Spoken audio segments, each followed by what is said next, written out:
जिलाध्यक्ष महेंद्र पाटिल जी और इस विधानसभा की लोकप्रिय उम्मीदवार एडवोकेट सौ स्नेहा दुबे जी को आग्रह करता हूं कि वो वसई का गौरव नौरवरी चिमाजी अप्पा की प्रतिमा और वसई के प्रसिद्ध फूल चंपा देके आदरणीय रक्षा मंत्री जी का स्वागत करें।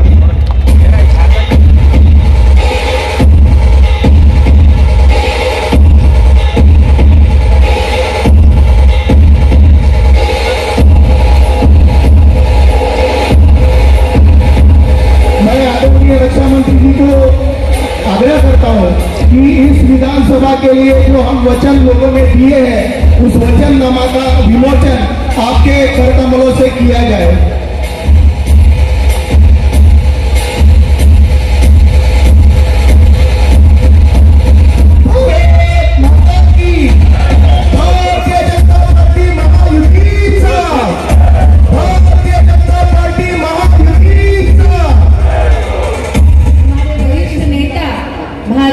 संरक्षण मंत्री श्री राजनाथ जी सिंह जी का मैं यहाँ वसई की सारी जनता की तरफ से तहे दिल से स्वागत करती हूँ।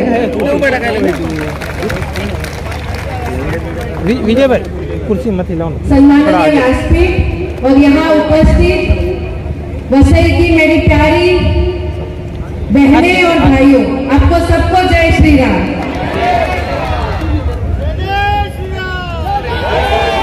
मैं हमेशा से कहती हूँ जिस दिन से नॉमिनेशन फॉर्म भरा है उस दिन से मैं ये कह रही हूँ कि ये चुनाव वसई का ये चुनाव सिर्फ चुनाव नहीं है, तो ये परिवर्तन की लड़ाई है और इस लड़ाई में लड़ने वाले हम सब सैनिक हैं।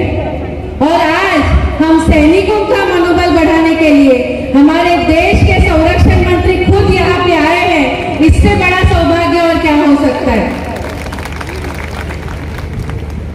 वसई में पिछले 30 साल में क्या नहीं हुआ इस बारे में हम चर्चा नहीं करेंगे, क्योंकि जो 30 साल थे वो यहाँ के स्थानीय पक्ष थे और अब ये चुनाव वसई का ये चुनाव देश की सबसे बड़ी पार्टी लड़ रही है। और मुझे ये विश्वास है कि महायुति के कार्यकर्ता, भाजपा के कार्यकर्ता जिस मेहनत से रात दिन एक करके ये परिवर्तन की लड़ाई लड़ रहे हैं, तो जीत ज्यादा दूर नहीं है, सिर्फ 23 तारीख का इंतजार है।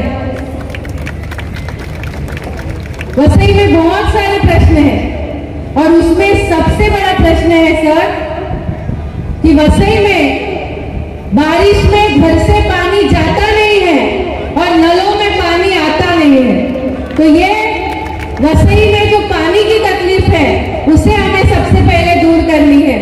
वसई में आरोग्य व्यवस्था नहीं है, 14 साल हुए महानगर पालिका को, लेकिन एक भी अस्पताल ये बना नहीं पाए। अस्पताल बनाना हमारी प्राथमिकता है, स्कूल बनाना हमारी प्राथमिकता है। 70 साल के बाद भी इस वसई की जनता उनके मूलभूत अधिकारों से वंचित है।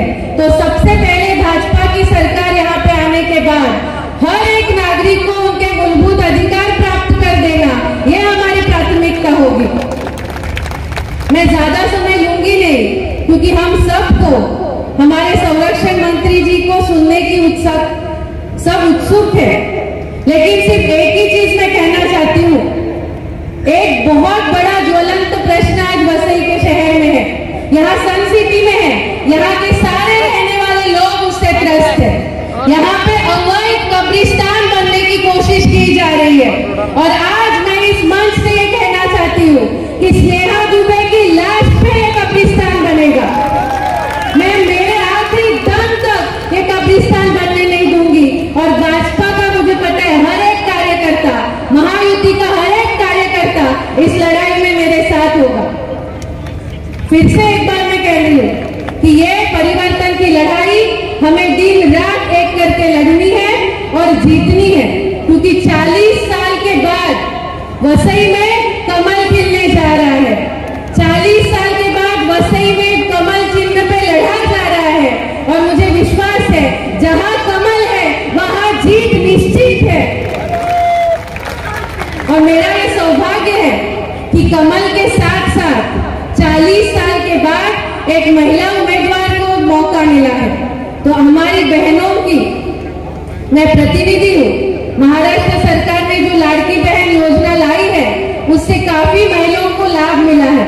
तो ये योजना अगर हमें कायम स्वरूपी शुरू रखनी है तो महायुति के अलावा हमारे पास दूसरा पर्याय नहीं है। इसलिए आप सबसे हाथ जोड़ के विनती करती हूँ कि हमारे आने वाले पीढ़ी के लिए, हमारे बच्चों के भविष्य के लिए, वसई के उज्जवल भविष्य के लिए 20 तारीख को 3 नंबर के सामने कमल चिन्ह के सामने अपना वोट देके, अमूल्य वोट देके महायुति को जिताइए, भाजपा को जिताइए और वसई में 40 साल